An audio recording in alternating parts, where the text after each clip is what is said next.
Bom, agora retomamos o contato com o Dr. Ruirilo Magalhães, ele é especialista em segurança. Falávamos sobre os números, né, divulgados, os dados da Secretaria de Segurança Pública do Estado de São Paulo, e cresceu muito, como nós perguntávamos, né, o estupro de vulnerável entre um semestre, né, o primeiro semestre de 2021 e o primeiro semestre deste ano, de 79 para 126. Dr. Ruirilo, mais uma vez, boa tarde. É possível explicar um aumento desse num crime tão bárbaro como o estupro? Boa tarde a você, aos ouvintes da CBN. Sim, a explicação existe. Existe a explicação no seguinte sentido. Estupro, ele normalmente vem da falta de educação da familiar, uma série de motivos.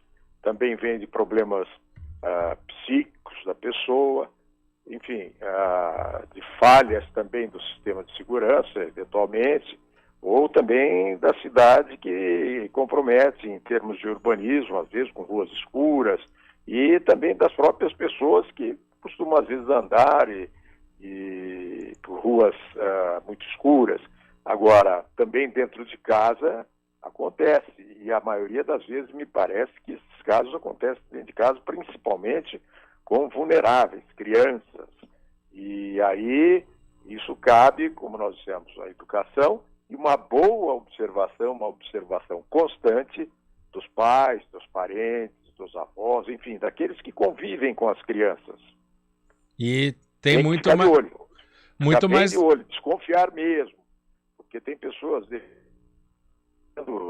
vezes tem crianças dessas que ficam na tarde com certas pessoas, então é importante que se observe os pais ou o padrasto, enfim, quem estiver habitando a casa ou com quem a pessoa esteja sob a responsabilidade. Quando algum tipo de crime cresce muito assim, doutor Ruirilo, eu não estou falando só do estupro, né? Estou falando de maneira geral. Mas é que o estupro é um crime que ele precisa ser denunciado, né? Nem todo mundo vai atrás, né, de fazer uma denúncia, de oferecer uma denúncia. Mas aí que eu faço a pergunta, tem a ver também com um número maior de pessoas que estão procurando, que estão divulgando, entre aspas, esse tipo de crime para ser investigado, ou é algo que realmente mostra uma curva ascendente por algum outro motivo? Não, com certeza o que você falou. Principalmente nós devemos isso à atuação vigilante da imprensa que destaca esses assuntos, lamentavelmente, evidente, mas é bom que se destaque a fim de que as pessoas fiquem mais espertas em casa, como eu disse, e com isso o que acontece? As pessoas acabam se perdendo uma certa inibição, um medo de contrariar alguém em casa, ou medo de denúncia, sabendo que ela tem aonde se amparar. Então, esse papel da imprensa e, posteriormente, da polícia é muito importante. Doutor Ruirilo, outros números chamam muito a atenção aqui da gente.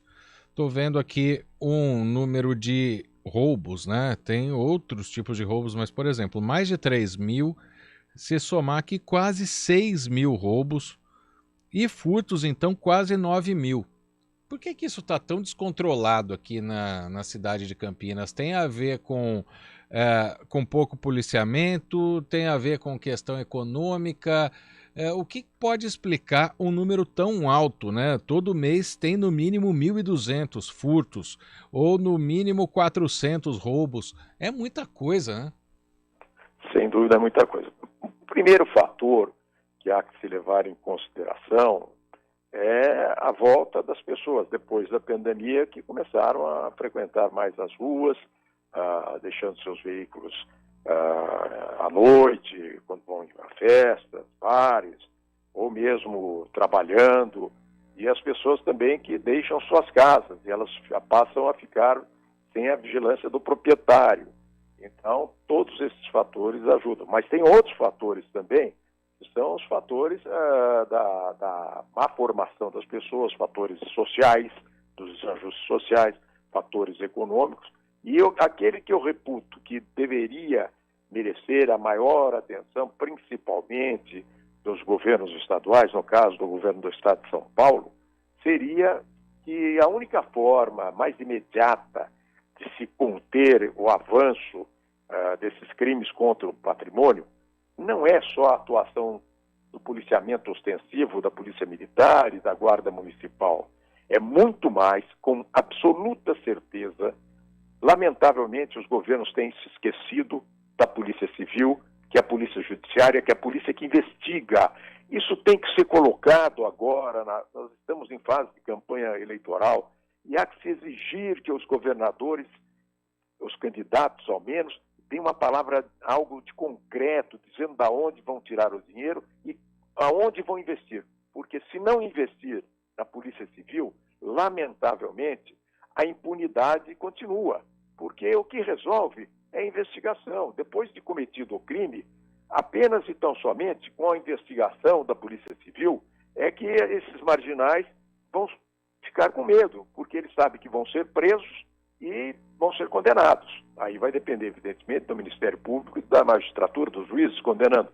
Mas sem o trabalho de investigação, que vai trabalhar desde a ocorrência, vai trabalhar também em cima dos receptadores, e isso é serviço da Polícia Civil. Não adianta achar que Guarda Municipal e Polícia Militar vai fazer esse serviço porque não é competência deles. O policiamento ostensivo apenas serve para afastar as pessoas do crime, sabendo que tem policial ali na rua, ele não vai. Mas se ele for numa outra rua que não tiver policial e houver o crime, quem vai investigar é a Polícia Civil. E a Polícia Civil se ressente de muitos policiais. Lamentavelmente, os governos têm se esquecido e têm faltado esse estímulo à Polícia Civil. Doutor Ruirilo, outro número também que até cresceu pouco, mas o problema é que é muito. É o número de homicídios dolosos, né? Ou seja, assassinato com intenção, assassinato ou premeditado, né? Com a intenção de matar. Eram 62 no primeiro semestre de 2021, 67 agora. Se a gente está falando de 6 meses, a gente está falando de mais de 10 por mês aqui na cidade de Campinas. Tem a ver com essa questão de investigação também que o senhor está falando? As pessoas estão mais agressivas. É possível conter esse tipo, né? Porque 67 pessoas assassinadas de maneira dolosa é um número muito alto. Sem dúvida. Aí não é só a Polícia Civil. Aí são problemas de desajustes sociais que nós não temos o número exato, mas normalmente são pessoas que estão desajustadas, que por uma briga num bar, ou mata a própria companheira, ou mata alguém na rua, enfim, são todos esses tipos e isso daí é muito difícil, porque a Polícia Civil, nem a Polícia Militar, nem a Guarda Municipal conseguem segurar, a não ser os casos de briga, de gangue, de entorpecente, mas é necessário, por isso que eu disse, o problema também é social. No caso de homicídios, o problema é muito mais social, porque envolve desajustes sociais, má formação familiar, a falta, às vezes, de um incentivo no emprego, a pessoa fica desajustada, começa a beber, começa a usar drogas, enfim, ela descamba para a marginalidade. Então, aí, a polícia dificilmente vai segurar a ação num caso de homicídio doloso. Doutor Ruirilo, para a gente fechar, a tendência desses números, porque a população vai crescendo, a gente está numa situação econômica bastante complicada, a tendência é sempre de crescimento na criminalidade? Infelizmente, Infelizmente, o desajuste social proveniente da situação econômica, do desemprego, da pessoa desajustada que chega em casa e acaba bebendo, ou sai para a rua alcoolizado, ou próprio que marginal, que acaba caindo, aumentando o número de roubos. Haja visto que nós vemos aqui no centro da cidade de Campinas o número de pessoas que estão frequentando o centro, e isso, frequentando e vivendo nas ruas, isso acaba fazendo com que um delito ou outro de homicídio possa acontecer. Então é necessário que nós observemos bem a situação econômica, e isso é fundamental, e também estamos numa época de eleição, que nós saibamos ou dirigir o nosso voto para aquele que vai olhar para o setor da economia e principalmente para o emprego, porque isso acaba, lamentavelmente, trazendo as pessoas para a marginalidade. E o desencanto da vida acaba levando a pessoa a cometimento de crimes. É claro que nem todas as pessoas que passam necessidade acabam cometendo crime, mas, infelizmente, caso um, caso outro, vem a acontecer. Dr. Ruirilo Magalhães, especialista em segurança, quero agradecer mais uma vez por participar aqui do Estúdio CBN, por comentar os números da Secretaria de Segurança Pública do Estado. Contamos com o senhor uma próxima vez. Obrigado pela atenção, uma boa tarde.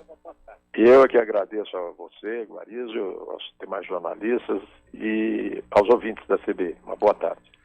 Obrigado, Bolacha. Nós já vamos para o trânsito, mas eu queria perguntar para o Derico sobre a questão da cidade de Indaiatuba, né? Que é uma cidade da região metropolitana de Campinas, praticamente grudada. Sim. Claro que você não tem números, né, Derico? Mas tem uma sensação de tranquilidade ou tá difícil? Então, a Indaiatuba, cara, é uma cidade um pouco fora da curva, assim, que a gente entende, né? Porque eu vivo lá há 26 anos já, né? É uma cidade muito organizada. As pessoas que fazem a gestão da cidade se programam para as ampliações, para desenvolvimento, obras. Então a cidade ela recebe muito bem os projetos que acontecem na cidade. E uma coisa que a gente percebe é a assistência social, a relação do poder público com relação a pessoas que vão buscar trabalho lá, e uns conseguem, outros não.